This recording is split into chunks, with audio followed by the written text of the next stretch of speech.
Өглөө 9 цагийн мөргөл дээр утас дуурайд байсан. Тэгээд нөгөө утсан дээр нь ядаж хахад гоё ая яваад нөгөө аяыг би таах гэдэг чи юм блэ гэж одоо ингээд бүр ингээд сатараад үг маань ингээд нэг жоохон хэцүү болд юм блэ. Тэгэхээр би өөрөө ядаж нэг жоохон туршлага муутай учраас төрлөө автах амархан байгаад билээ. Тийм учраас та бүхэн утсаа.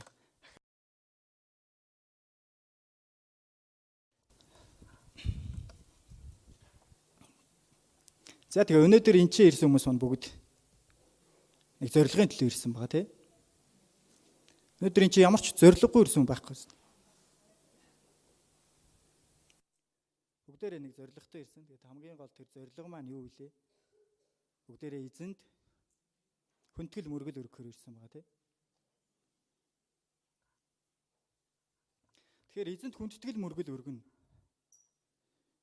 гэдэг нь яг юу юм бэ? Хүндэтгэл мөргөл гэж өөрөө яг юу юм бэ?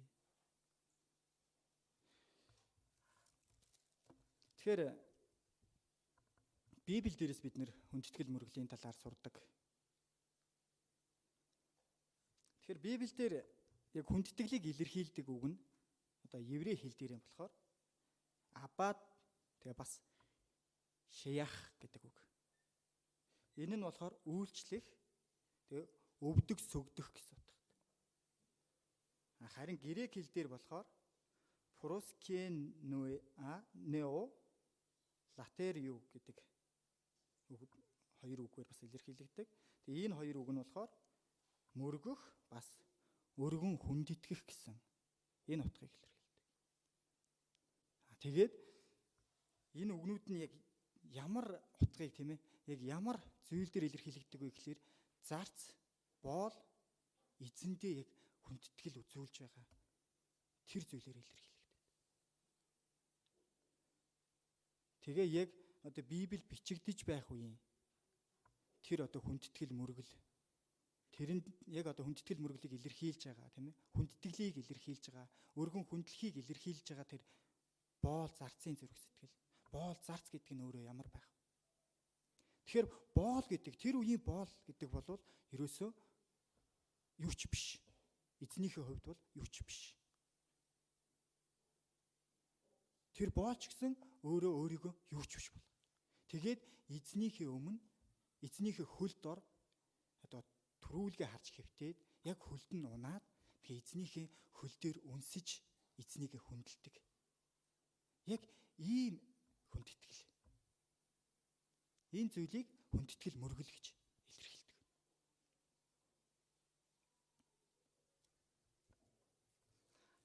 Тэгэд хүндэтгэл мөргөл тийм ээ. Иохан номын 4:24 дугаар ишлэлдэр түүнд мөргөгч нь сүнсээр болон үннээр мөргөнө гэж хэлсэн. Хинд мөргөгч нь? Бурхан бол сүнс гэж хэлсэн тийм ээ. Тэгээд түүнд мөргөгч нь сүнсээрээ болон үннээр мөргөнө гэж хэлсэн. Тэгэхээр бид нэр сүнсээр болон үннээр мөргөхийн тулд энэ зүйлийг хаанаас сурах хэрэгтэй? Бид нэр бичээсээс харах хэрэгтэй. Тэгэхээр бидний мөргөлийн хэлбэр маань мөргөл хүндэтгэл маань яг ямар байх ёстой юм? Бид нэр бичээсээс харах хэрэгтэй байна. Тэгээ зарим хүмүүс маань мөргөл хүндтгэлийн талаар бүр ямар ч ойлголтгүй ч явж иж магадгүй. Гэхдээ цөөхөн байх гэж найдаж байна.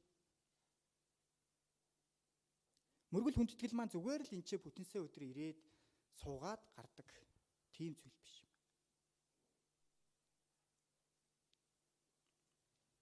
Тэгэхээр бүгдээрээ мөргөл хүндэтгэлийн талаар хуучин гэрээнээс сурах хэрэгтэй болж байна.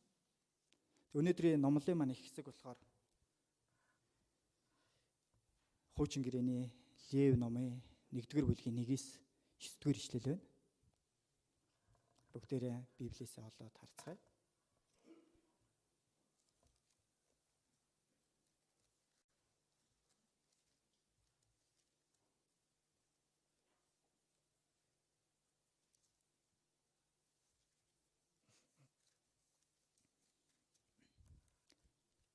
За бүгдээрээ олсон уу? За би энэ чинээс дуудаж өгье, та бүхэн дагуулад хараарай. Эзэн уулзалтын майхан дотроос Мойсег дуудаж түүнд айлдахдаа Израилийн хөвгүүдтэй ярин та нараас хэн нэг нь эзэнд малаар өргөл өргөх бол бод богийн сүргээсээ өргөл өрг. Хэрэв түүний өргөл нь бод малын шатаал дахил байх аваас тэрээр согоггүй ир малыг өргөх бөгөөд эзний өмнө хүлээн авагдахын төлөө уулзалтын майхны үүдэнд үүнийг өргөг. Тэр хүн шатаал дахлын толгой дээр гараан тавих бөгөөд энэ нь тэр хүний өмнөөс эвлэрүүлэл болж хүлээн авагдана. Тэр хүн эзний өмнө бяруу нядлаж Аароны дахилч хөвгүүд цусыг нь авчран уулзалтын майхны үүдэнд их дахлын ширээг тойруулан цацна. Тэрээр шатаал дахлыг өвчөж үүнийг эвдэг. Дахилч Аароны хөвгүүд дахлын ширээн дээр гал өрдөж гал дээр түлээ мод өрнө. Аароны дахилч хөвгүүд бүх хэсгүүд толгой гадрах өөхийг дахлын ширээн дээрх галын түлээн дээр өрөж тавина. Харин гидэс дотор болон мөчүүдийг нь усаар угааг. Дахилч энэ бүхнийг дахлын ширээн дээр шатаах бөгөөд энэ нь эзэнд тааламжит үнэрт шатаал дахил буюу галан дахил болоо. Амен.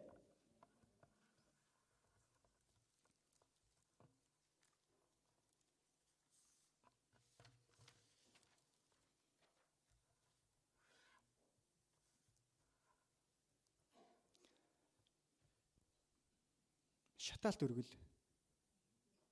Лев номон дээр ер нь нэг 5 том дахил гол дахлын залаар өгүүлдэг.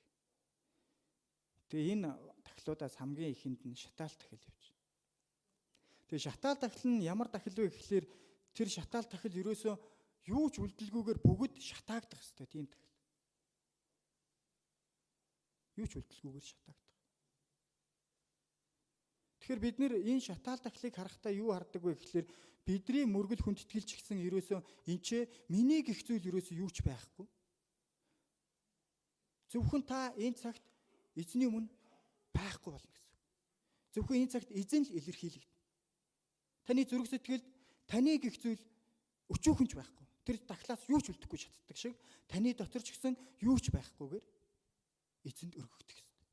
Эзэн тэр цагт та илэрхийлэгдэх биш. Би илэрхийлэгдэх биш. Зөвхөн эзэн бурхан илэрхийлэгдэх. Энэ зүйлийг илэрхийлдэг.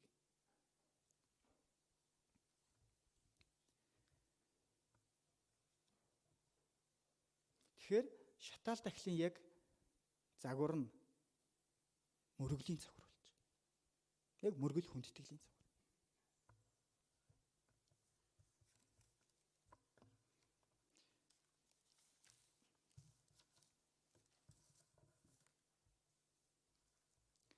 Тэгээд Левит номны одоо 1-р бүлгийн 3-р ишлэлээс харах юм бол тэр дахил нь согоггүй байх ёстой гэж хэлсэн. Согоггүй. Тэгэхээр тэр дахлыг согогтой согоггүйг мэдхийн тулд яах вэ? Шалгах хэрэгтэй бол. Шалгана гэдэг маань бэлдэнэ гэсэн үг. Тэр дахлыг урдаас эзэнд өргөх учраас түүнийг согогтой байна уу, согоггүй байна уу бэлдээд шалгаад өчүүхэн ч эмгэг согог байж болохгүй. Тэгэхээр яа нэг гэхээр эзэнд зориулахын тулд тэрийг хичнээн өдрийн өмнөөс бэлдэх хэрэгтэй. Тэр малыг шалгаад согогтой байх юм бол болио тийм ээ. Магадгүй бүр баг байхаас нь тэрийг эзэнд зориулан бэлдээ тийм ээ. Согоггүйгээр ямар ч эмгэггүйгээр өсгөх. Тэгэхээр энэ чэнэс юу вэ гэхээр энэ дахлын төлөө маш их бэлддэг гэдгийг харж байна. Тэгвэл өнөөдөр бидний өргөж байгаа мөргөл хүндэтгэл согоггүй байхын тулд яах вэ гэхээр бид нэр өнөөдөр энэ мөргөлийн төлөө бэлдэх ёстой. Тэгэхээр магадгүй мөргөл гэдэг зүйлийг хүмүүс энэ зааланд ирж суугаад тэгэл мөргөл эхэлдэг гэж ойлгож байна. Гэхдээ тэр бол тийм биш. Та эзний өдрийн мөргөлд хизээнээс эхэлж бэлдсэн яг тэр бэлдэх мөчөөс л мөргөл эхэлж байгаа. Өөрөөр хэлбэл та магтаалын баг ядгүй 4 дахь өдрийн орой энэ магтаал бэлдэж байна. Тэр өдрөөс эхлээд тэдний хүндэтгэл мөргөл эхэлж байна. Тэгвэл таны хүндэтгэл мөргөл араа энэ суудал дээр ирээ суусны дараа эхэлт юм биш үстэй.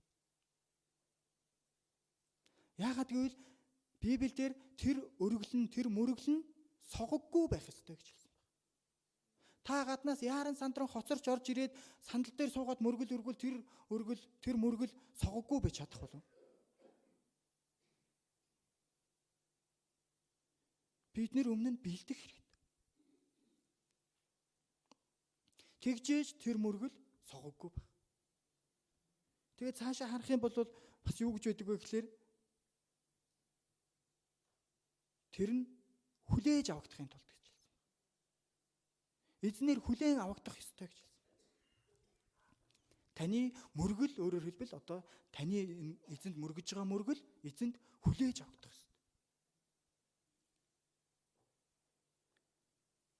Таны мөргөл эзэнд хүлээж авагдах ёстой гэдгийг та мэдсэн бол та мөргөлд хахрамжгүй хандахгүй. Та мөргөлд бэлдэхгүй байж чадахгүй. Согогтой өргөлийг яагаад гэвэл эзэн хүлээж авахгүй. Тийм учраас та бэлдэн цаг заваа зохицуул. Тэгжээж таны өргөл төрчээ. Та бэлдээ тийм ээ. Тэгээд ирээд тэр маань эзний өмнө хүлээж авдаг. Амен. Тэгэхээр би та бүхнийг бас мөргөлдөө бэлддэг хүмүүс байгаасаа гэж хүсэж байна. Амен.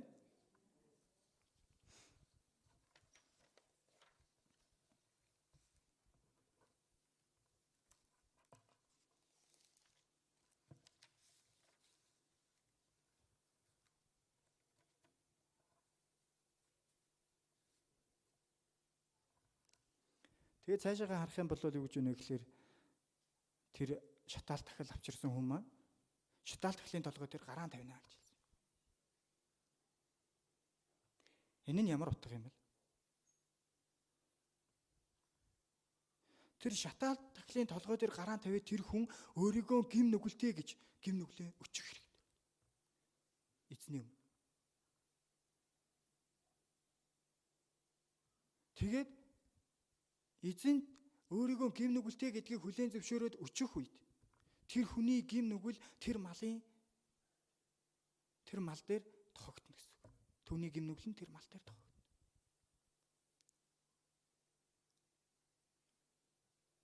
Тэгэхээр гим нүглээ өчнөө гэдэг маань юу вэ гэхээр гимшнэ гэсэн утга илэрхийлж байна.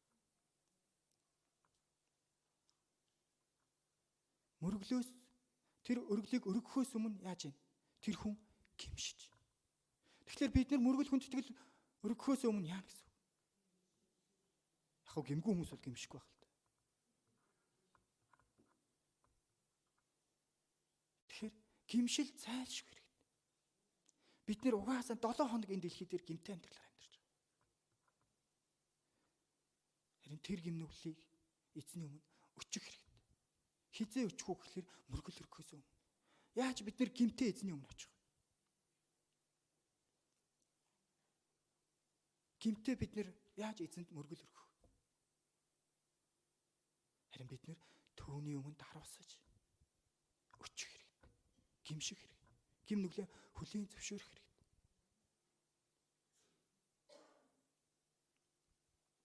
Тэгжээж бидний тэр гимшил эзэнд очиж эзэн бидний тэр мөргөл хүндэтгэлийг тэр даруй зүрх сэтгэлийг харахтаа тэр гимтэй гэдгийг хүлээн зөвшөөрөө гимшиж байгааг харахтаа хүлээж авах.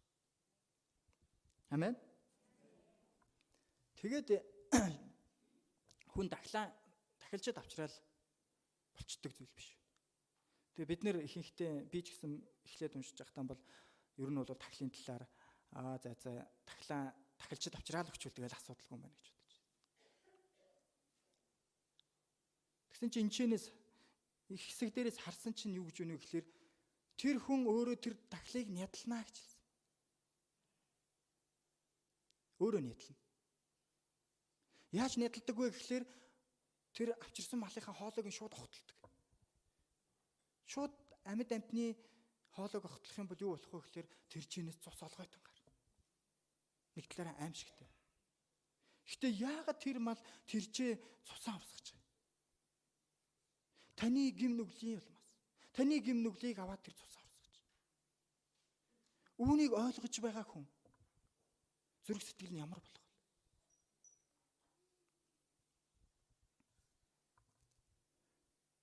Тэгэл цусын нурсгаа торхичих биш. Яаж өнө гэхээр тэр малыг тэр хүн өөрөө өвчин гэсэн. Тэгээд үе мөчөөр нь жиргэж эвдэнэ гэсэн. Тэгээ гидс дотор мөчийг нь сайн угаана гэж хэлсэн.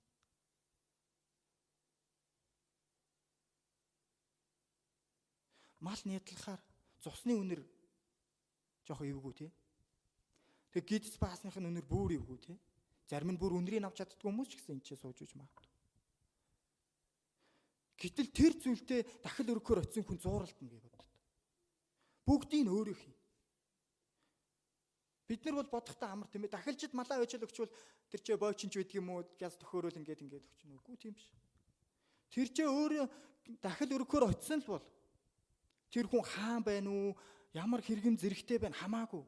Тэр хүн тэр дахлыг өөрөө л өргөх ёстой. Тэр хүн өөрөө тэр мөчийг угааж, өөрөө гидс дотрыг угааж тэгэж тэр эзний өмнө дахил болох. Тэрнээс хин нэгэд 10 цаас өгчий энийг сайхан муулаад төхөөрөө төгчих. Хорхог хийхэд бэлэн болгоод төгчих гэдэг шиг. Тийм биш. Яг өөрөө хий. Үүнийг хийж байхад хүний зүрх сэтгэл ямар болох вэ? Тэгээ энэ нь ямар утгыг агуулад? Тэр малыг өвчнө гэж. Гэтэл дотрыг гаргана гэж. Энэ мал таны өмнөөс дахил болж. Гим нүгэлтэй миний өмнөөс дахил болж гэдгийг ойлгох хэрэгтэй. Тэгээд түүний тэр дотор үе мөчийг эвдэж байна гэдг нь бид нар ч гэсэн эзний өмнө бүх дотор талаа, бүх зүйлээ бүгднийг эзний өмнө гаргаж ил тавина гэсэн үг. Мөргөл бол яг тийм. Бид нар яг тэр шатаал дахлын мал шиг миний арьсан доторх, миний дотор байгаа зүйл магадгүй хүмүүст харагдахгүй ч гэсэн эзний өмнө бид нэр тэрийг яг ил гаргаж тавина гэсэн үг. Эзэн угаасаа бидний дотор талыг харж байгаа. Бидний юу бодож байгааг мэдж байгаа. Харин бид нэр яг энд тийм дахлыг, тийм мөрөглийг эзэнд өргөх ёстой. Танаас юу ч үлдэхгүй гэсэн. Бүх зүйл нь эзэнд өргөх.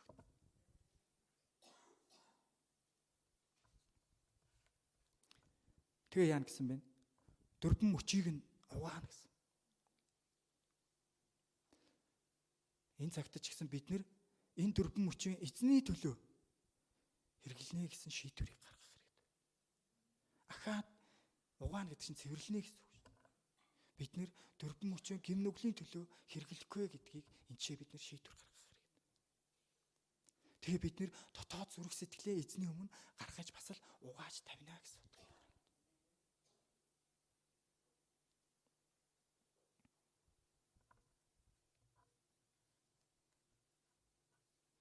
Тэгээд тэр хүн ерөнхийдөө шатаал тахлаа өргөөд дуусч.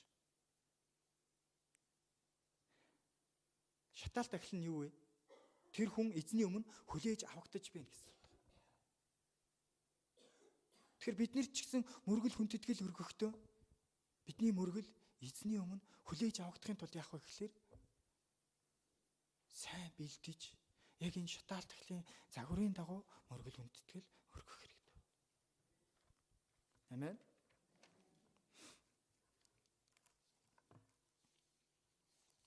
Тэгээд цаашаага ямар дахил гарна вэ гэхлээр эдэн дахил, эдэн өргөл гарч байна. Левит номын 2 дугаар бүлгийн 1-р ишлэлээс харах юм бол тэр чинь эдэн өргөлийн талаар гарч байна. Тэгээд энэ эдэн өргөл нь бас мөргөл хүндэтгэлтэй ямар хамаатай. Тэр бид нар бас энэ чинь сурах хэрэгтэй.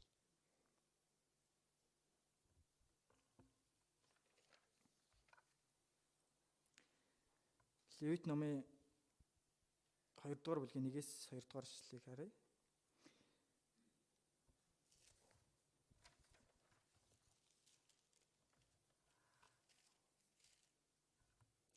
Хэн нэгэн нь эзэнд өргөл болгон эдэн өргөлийг өргөх аваас өргөл нь сайн гурлих байх бөгөөд тэр үүн дээр дос асхан дээр нь гүгэл тавиг. Тэр түүнийг Аароны дахилч хөвгүүдэд авчран сайн гурлаас атга дүүрнийг досноос нь гүгэлтэй наваг. Дахилч үүнийг бэлэгдлийн хувь болгон дахлын ширээн дээр шатаах бөгөөд Энэ нь эзэнд тааламжит үнэрт галан дахил болоо гэж хэлсэн. Тэгэхээр энэ эдийн өргөл нь үр тариагаар өргөгддөг өргөл.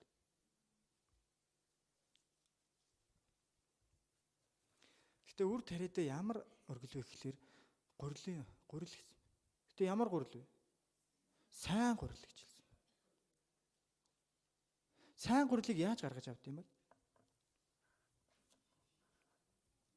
Тэр сайн гурилыг гаргаж авахын тулд тэр үед хүмүүс дахил аваачиж өргөдөг байсан. Тэр үед ямар тэрэм баг? Чулуун дээрэмд тэр гурилыг сайн болгохын тулд нэг ширхэгч жижигхэн бүхэл үр ерөөсө байлгаж болохгүй. Бүгднгийн тэрэм гэсэн. Тэгж ээж сайн гурил гарна. Тэгвэл бидний өргөлч гэсэн сайн байхын тулд яах вэ гэхээр бид бүрэн эзэнд дахин өөрийгөө шалгаж дахин тэр үгийн тэрэмд өөрийгөө тэрэмдэж тэгээд тэр бэлтгэгдсэн сайн гурил шиг тэр бэлтгэгдсэн сайн зүрх сэтгэлээр эзэнд ирж мөргөл өргөх хэрэгтэй. Сайн гурил. Зүгээр гурил гэхгүй сайн гурил. Тэгээд дээр нь юу вэ гэхлээр тос. Тэр нь зүгээр тос биш бас сайн тос.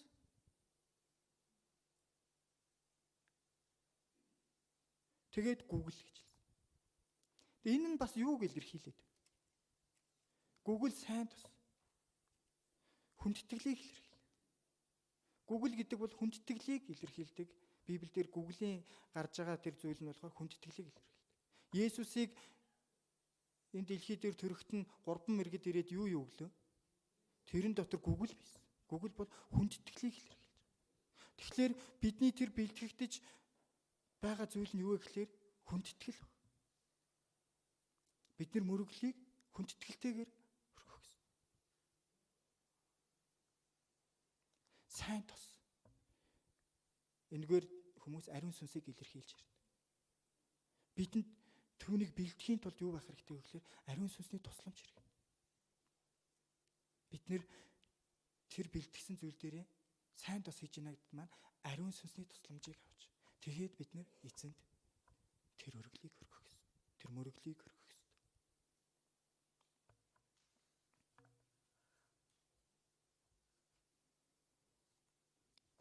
Тэгээд эдийн өргөл маань энэ чи яг юуг илэрхийлээд байна вэ гэхээр биднийг л мөргөлд сайн бэлтгэж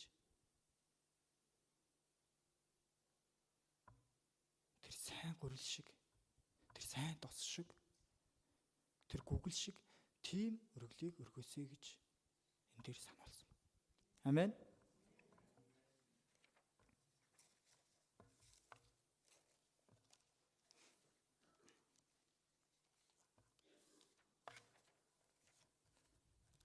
Бид нэр бүхий л сайн зүйлээ эзэнд золиос болгон өргөх хэрэгтэй гэдгийг санах хэрэгтэй. Тэр сайн гурил бол тэр үедээ үнэтэй зүйл.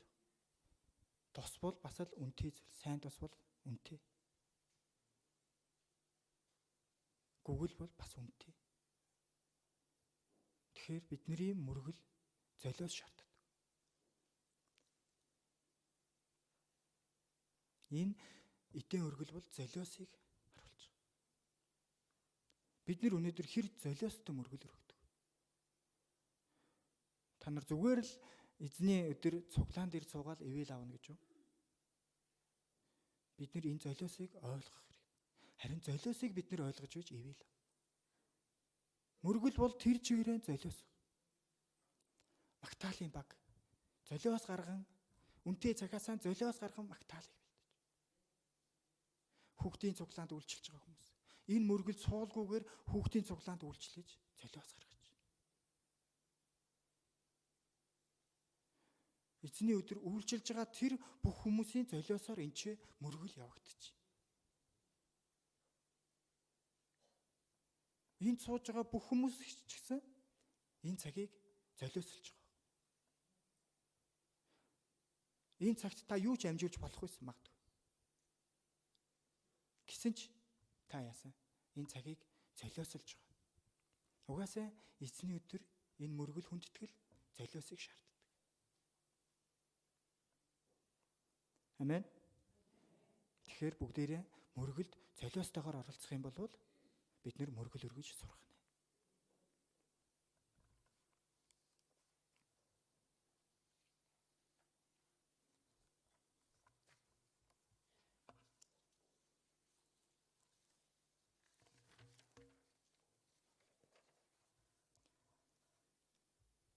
Тэгээд цаашаа харах юм бол нүглийн дахил гардаг Библиэлд. Эхлээд шатаал дахил гарсан, дараа нь тийм ээ үр тарианы өргөлөөр өргөдөг эдийн дахил гарсан. Харин дараа нь нүглийн дахил гарч. Харин энэ нүглийн дахил маань юу вэ гэхээр шатаал дахилттай яг адилхан тийм дахил.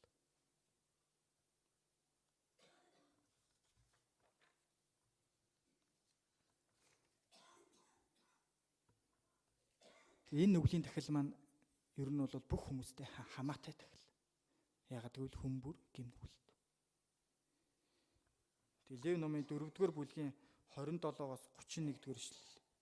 Энд би дуудаж өгье.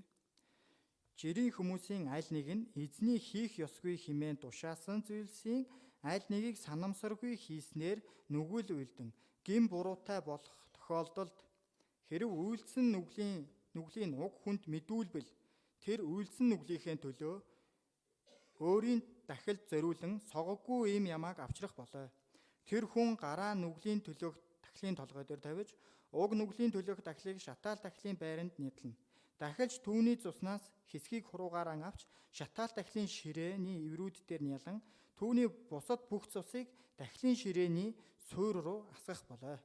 Тэгээд тэр түүний бүх өөхийг эвийн дахлуудын өргөлийн өөхийг салгасантай адил тэр ёсоор салга.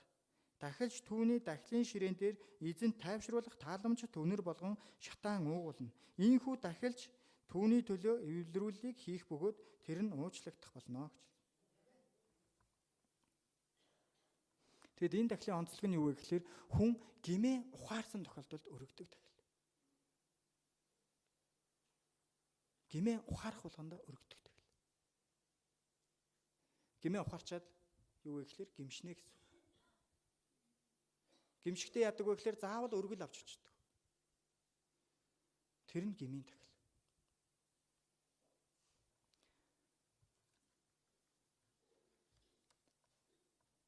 Библиэс жишээ авах юм бол Давид хаан Урия гэж жанжны эхнэрийг авдаг. Тэгээд бүр Урияг хөнөөдөг санаатах. Тэгээд үүнийг нь яадаг вэ гэхээр Натан гэдэг иш үзүүлэгч ирж өөртөө сануулдаг, хэлдэг. Гэтэл үүнийг Давид сонсохдоо яасан бэ? Давид уг нь бол хаан хүн. Бүх эрх мэдэл түүнд байгаа. Тэгээд Давид яах вэ? Өөрийнх нь эсрэг юм хэлсэн хүн болгоныг нухаад байж болох л байсан тийм үү? Натаныг ч гэсэн хүн эвгүй байдалд оруулаад хүмүүсийн өмнө гээд товчуул нухчихаар тийм ээ. Хүмүүсийн өмнө ирж Натан хэлсэн.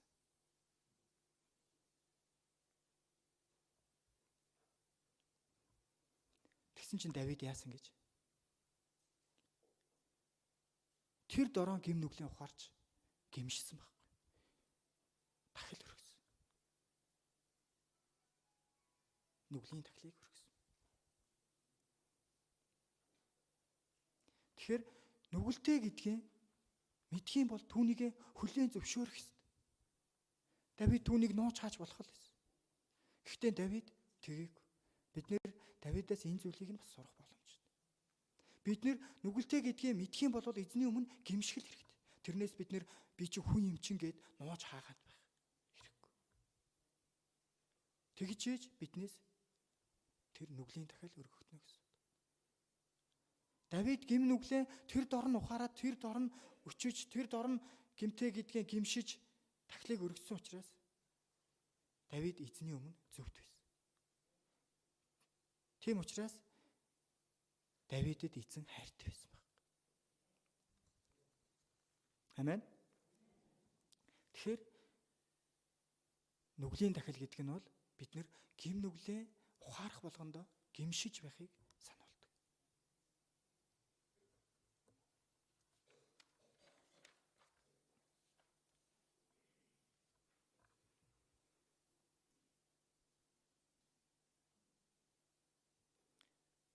Тэгэхээр бид нэр гэмтээ бийж итгэлийн амьдралаар амьдрч чадах болов. Угаасаа гэмтээ шүү дээ, тийм ээ. Тэгэд харин тэр гим нүглээсээ салах, тэр гим нүглээ орхих нь юунаас эхэлдэг вэ гэхээр энэ нүглийн тахилаас, гимшлээс эхэлдэг. Тэгээд цаашаа юуны тахил гардаг вүлээ? Гмийн тахил гэж гарч байна. Тэгэхээр гмийн тахил, нүглийн тахил хоёр нь тийм ялгаатай юм уу гэж байна. Гим нүгэл гэдэг зүйл нь их ялгаатай зүйл биш. Ингээ холбоотой явж байдаг зүйл хэвчтэй үг. Гим нүгэл гээд. Тэгвэл Библиэлд нүглийн тахил гэчээ дараа нь хахад гмийн тахил гэх.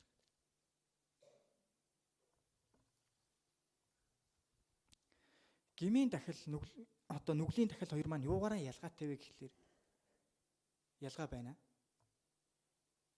Нүглийн тахил нь болохоор буцааж болохгүй нүгэл. Гим нь болохоор буцааж болдог юм бэ. Цайруулж болдог гэсэн.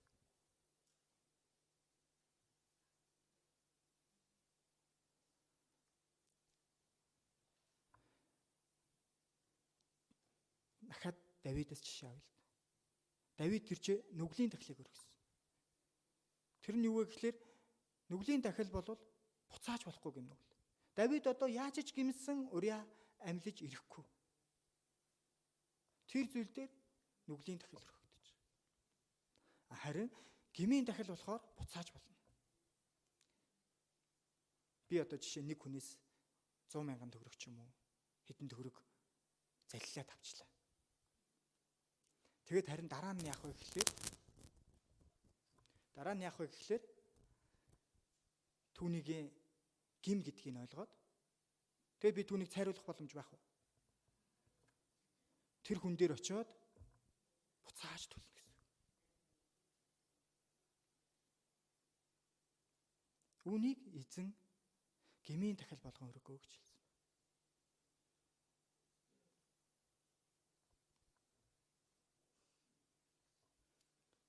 Библи их хэсгээр юу гэж өгдөг вэ гэхээр хэрв хүн үнэнч бус байж эзний ариун зүйлсийн эсрэг санамсаргүйгээр нүгэл үлдэх тохиолдолд тэр хүн сүргээс согоггүй нэг хуцыг эзэнт гмийн төлөөх тахил болгон авчрах болоо. Энэ нь мөнгөн шикелийн дагуу та нараар үнэлэгдэх бөгөөд гмийн төлөөх тахил юм а. Тэр хүн ариун зүйлийн эсрэг үйлдснийхээ төлөө нөхөн төлбөрийг төлөх бөгөөд үүн дээр дахин 1/5 нь нэмэн түүнийг дахилчид өргөх болоо. Дахилч гмийн төлөөх тахилын хуцаар түүний төлөө эвлэрүүлгийг хийж энэ нь түүнд уучлагдах юм а гэж хэлсэн. Бурхны эд зүйлсийн төлөө бас хүний эд зүйлс. Хоёр зүйл дээр энэ зүйлийн талаар одоо гмийн тахил өргөгдөж байгаа. Мэдээж бид нэр Бурхны хуулийг зөрчиж магадгүй чуулганд хохирол учруулж тийм ээ гим нүгэл үлдсэн. Энэ зүйл дээр яадаг вэ гэхээр бас энэ тахилыг өргөдөг байсан. Тэгээ энэ тахил дээр яадаг вэ гэхээр одоо жишээ нь хүнийг хохироочлоо. Тэр хохирлыг төлөхдөө яана вэ гэхээр бас 1/5 нь нэмж өгөөрэй гэсэн.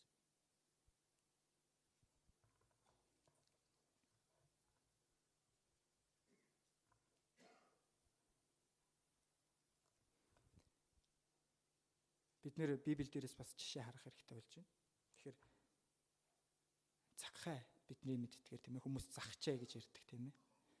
Тэр хүн татвар хураадаг хүмүүс. Тэгээ тэр яадаг вэ гэхлээр татвар хураагч чи угаасаа давуулж авдаг тийм ээ, илүү авдаг. Тэгээ тэр тийм гим нүгэлт. Харин Есүстэй уулзаад түүнийг гим нүгэл гэж мэдснийхээ дараа яадаг вэ гэхлээр би шудраг бусаар авсан хүндээ хэдийг нэмж өгнө гэдэг л. Яг л үн шиг хийнэ гэсэн. Гимээ ухаарах юм бол. Гимээ ухаарахтаа энэ тахилыг өргөдөг. Ийм өргөл, ийм тахил.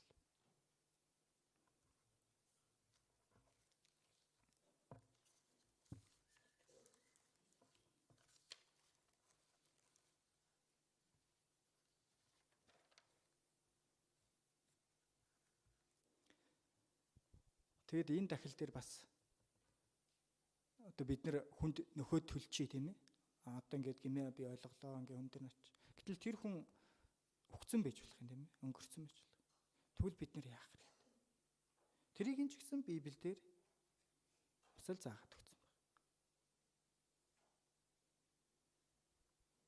Тэрийг нь бид нэр хаанаас хардаг вэ гэхлээр юу гэж хэлдэг вүлээ? Хин чиний нүдэнд хамгийн өчүүхэн харагдан тийм ээ. Түүнд үйлчил.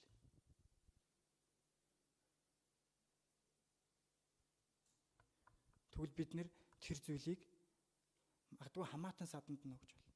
Хамаатан садна нь байхгүй бол тэр зүйлийг заавал төлөх хэрэгтэй болоод байна шүү дээ. Тэгвэл хин таны нүдэнд өчүүхэн сул дорой харагдана. Тусламж хэрэгтэй хүн хэн бэ? Түүнд туслахад энэ дахил бас өргөгдөх боломжтой.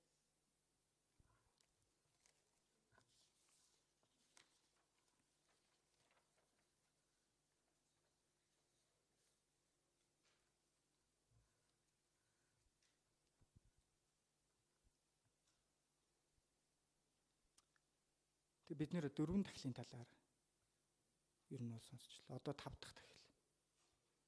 Энэ дахил нь ямар дахил юм? Энэ дахил бол эвийн дахил байна, тийм ээ. Энэ дахил нөгөө дахилуудаас арай өөр. Энэ бол нэг тийм баяр наадмын хэлбэртэй юм шиг. Идэж уудаг ийм дахил. Хүн үхрээр дахил өргөөд тэр өргөсөн дахлынхаа тодорхой хувийг нь одоо дахилчийн хувь гэж дахилж өөрөө аваад тэгээ үлдсэн хэсгийг нь өөрөө авдаг. Тэгээ өөрөө аваад яах вэ гэхлээр тэрийг идэж дуусгах хэрэгтэй. Яаж идэж дуусгах вэ? Яг боцлоод идэж дуусгачих болох юм. Гэхдээ тийм биш, тэр чинь хоног заагаад өгсөн баг. 2 өдөр идээд 3 дахь өдөр дээр нь үлдсэнийг нь шатаа гэж хэлсэн. Идээд барахгүй бол. Гэхдээ үүнийг яаж идэх вэ гэхлээр хүмүүстэй хувааж идэх. Хүмүүстэй хуваалцдаг. Тэгэхээр бид нэр үхрээр дахил өргөө тийм үү? Үхрийн одоо тэр тодорхой чээж махыг нь буруу хойд хөлтэй нь дахилж авдаг. Тэгээ үлдсэн мах нь үхэр хэдэн килограмм жинтэй вэ бид нэр ойролцоогоор мэдэн тийм үү? Тэгээ тэр хүнд хэдэн килограмм мах үлдэж байна? Миний бодсноор бараг л 100-ачгүй хил мах үлдээд байгаа шиг. Тэгвэл тэр их махыг бид нэр 1-2 өдрийн дотор идэж барах юм болов уу? Барахгүй. Тийм учраас яах вэ гэхлээр хуваалцах хэрэгтэй. Тэгэхээр зүгээр л найз нөхөдтэйгээ хуваалцах биш. Тэрчээ байгаа бүх хүнтэй хуваачдаг. Тэгэхээр энэ нь юу вэ гэхлээр энэ нь нөгөө эвлэрүүлэл буюу хоорондоо эвтэй байх зүйлийг хүсэж. Эзэн яагаад гэвэл хүмүүсийг хоорондоо харилцааны асуудалтай байхыг хүсдэг. Тэгэхээр энэ дахил юу вэ гэхлээр хүмүүсийг хоорондоо харилцаагаа сэргээхт нь одоо хэрэглэгддэг ийм дахил. Бид нэр тэр махыг бүх хүнд тараах хэрэгтэй. Тэрэн дотор миний дургүй хүн ч гэсэн байж байна. Тэгсэн ч түнд тараах хэрэгтэй. Энэ нь юу вэ гэхлээр харилцаа сэргэнэ гэсэн. Энэ зүйлийг сурах хэрэгтэй. Ягаад гэвэл бид нэр хин нэгэнтэй асуудалтай яваад чуулганд ирж мөргөл өргөдөв тэр яах вэ? Асуудалтай учраас согоггүй мөргөл байж бас чадхааргүй шүү дээ. Тийм учраас л эвийн тахлыг бас өргөх хэрэгтэй. Библиэлд хэлдэг тийм. Эзэнд одоо дахил өргөх гэж ирэхтэй. Хин нэгэнтэй асуудалтай байх юм бол дахлаа үлдээчээд очиод асуудлаа шийдчихэд ирээд дахлаа өргөв. Яг үүнтэй адилхан. Ийм тахлыг бид нэр өргөх хэрэгтэй. Тэгэхээр мөргөл хүндэтгэл дотор энэ 5 дахил явж идэг.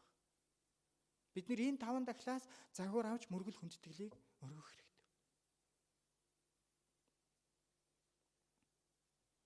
Тэгэхээр зүгээр л эн чинь ирээд суудаг биш. Эднийг бэлдэж ирээд өргөдөг. Тэгэхээр бид нэр одоо яагаад энэ тахлуудыг өргөхгүй байх? Одоо бид нэр энэ дахлыг өргөх шаардлага болсон. Яагаад гэвэл яг энэ зүйлүүдийг энэ дахлыг хэн бүрэн гүйцэд болгосон бэ гэхлээр Бидний эзэн Есүс Христ загалмай дээр цовдлогдож тэгээ үхлийг ялан дийлж энэ бүх зүйлийг бүрэн гүйцэтгэсэн. Гэхдээ энэ дахиад хэлбэр нь өөрчлөгдсөн боловч агуулга нь өөрчлөгдөөгүй гэдгийг бид нар санах хэрэгтэй. Бид нэр одоо тэр чия малын цус урсгадаг байсан бол одоо бид нэр яах вэ гэхлээр өөрийнхөө зүрх сэтгэлийг эзэнд өргөж, өөрийнхөө зүрх сэтгэл буюу тэр сүнсээрээ яг ийм дахлуудыг эзний өмнө бэлдэж өргөх хэрэгтэй. Энэ маань юу вэ гэхлээр одоо бидний мөргөл хүндэтгэл, жинхэнэ мөргөл хүндэтгэл.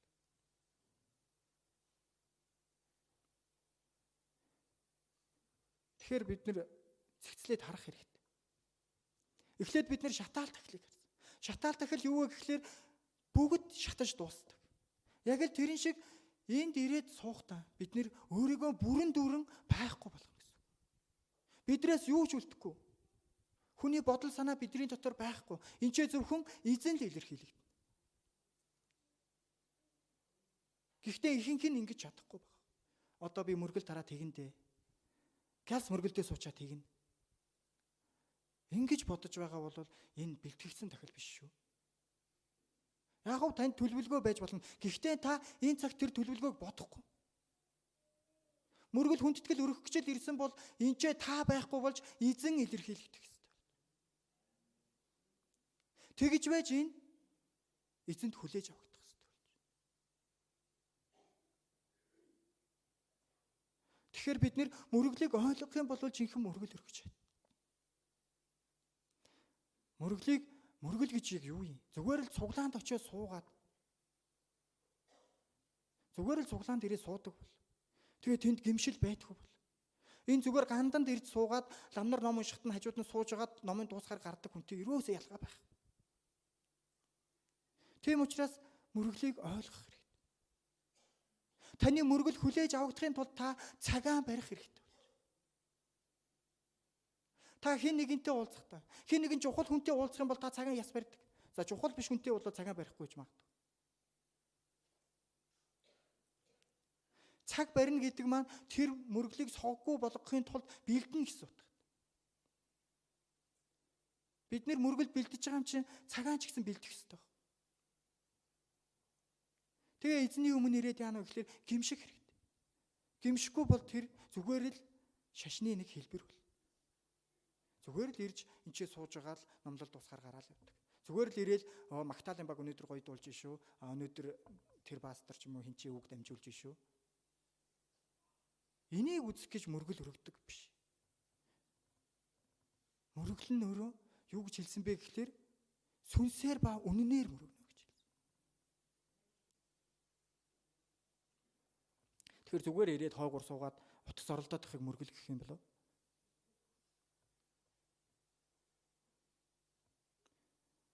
Тэгэл дараагийнхаа ажлыг бодоод байх юм бол энэ мөргөл болох юм болов. Тэгэхээр бидний мөргөл соггүй байх хэрэгтэй гэдгийг маш сайн санах хэрэгтэй. Тэгээ бидний мөргөл эзэнд хүлээж авагдах ёстой гэдгийг бас маш сайн санах хэрэгтэй. Тэгээ эдрийг санах юм бол та асуудлуудаа санана гэсэн. Та зэгцлэх зүйлүүдийн зэгцлэн гэсэн. Тэгж байж яах вэ? Таны мөргөл эзний өмнө очно гэсэн. Тэгэхээр таны мөргөл энэ заалнаас эхэлдэг биш. Харин энэ заалнаас гараад явах тэр үед таны дараагийн эзний өдрийн мөргөл эхэлнэ гэсэн. Амен. Тэгэхээр бүгдээрээ мөргөлд ач холбогдол өгөх хэрэгтэй.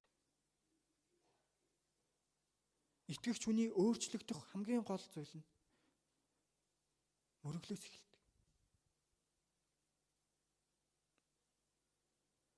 Зүгээр л 10-ныхаа нэгийг сайн өргөөд бусад зүйл дээр анхаарахгүй бол тийм сайн биш шүү. Тийм учраас мөргөлийг ойлгох хэрэгтэй. Харин мөргөлийг ойлгох юм бол бид нэр мөргөлийг яг жинхнэр нь өргөж чадна. Өргөхийн тулд бэлтэн. Магадгүй ихний ээлжинд хэцүү байх. Гэхдээ бид нэр энэ зүйлийг санаад бэлдэх тусмаа бид нэр илүү сайныг өргөж. Тийм учраас бүгдээрээ мөргөлийг яг сүнсээр тэгээ бас үнэнээр мөргөдөг. Тийм хүмүүс болцгоохыг хичээх хэрэгтэй. Амен. Бид нэр цагаан барих хэрэгтэй. Тэ? Зүгээр хин нэгэнтэй уулзахдаа бид нэр ямар сайн цаг барьж товсон газараа ирдэг үлээ. Тэгвэл бид нэр байнга ирдэг цуглааныхаа замыг ямар вэ? Хаагур яаж явбал ойрхон урдам энийг бид нэр мэднэ шүү дээ. Тийм учраас бид нэр цагаан тооцоолоод хангалттай цагтаа ирчих гэсэн боломжтой. Зүгээр хин нэгэнтэй уулзахын тулд цагаан барьж байгаа юм чинь тийм гайхамшигтай. Тийм агуу. Бүх зүйлс тийм ээ. Энэ дэлхийн бүх зүйлс түүний гарт байдаг. Бүх эрх мэдэл түүний гарт байдаг. Тийм нэгэнтэй уулзахын тулд та бэлдэхгүй гэж юу? Та цагаан барихгүй гэж юу? Тэгэхээр бид нэр мөргөл хүндэтгэлийг маш сайн ойлгохын тулд бид нэр энэ тахлын хэлбэрүүдийг маш сайн ойлгох хэрэгтэй. Тэгэхээр бид нэр яах вэ гэхээр үг рүүгээ л улам илүү анхаарах хэрэгтэй болж байна. Мөргөл хүндэтгэл. Энэ бол сүнсээр ба үнэнээр өргөгддөг зүйл. Амен.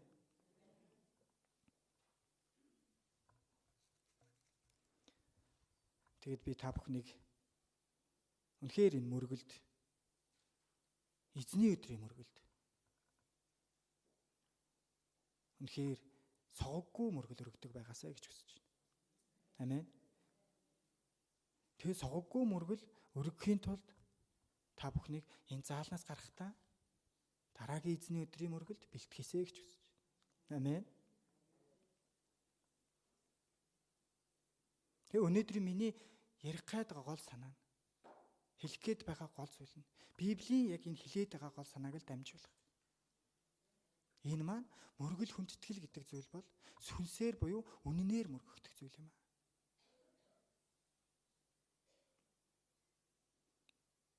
Ирэх өдрүүдэд та бүхэн яг энэ 5 дахлын талаар илүү сайн суралцаад тэгээд яг энэ дахлын дагуу үнэхээр эзэнд тийм тааламжтай, тийм анхлын үнэртэй тэр мөрөглийг өргөдөг хүмүүс байгаасаа гэж хүсэж байна.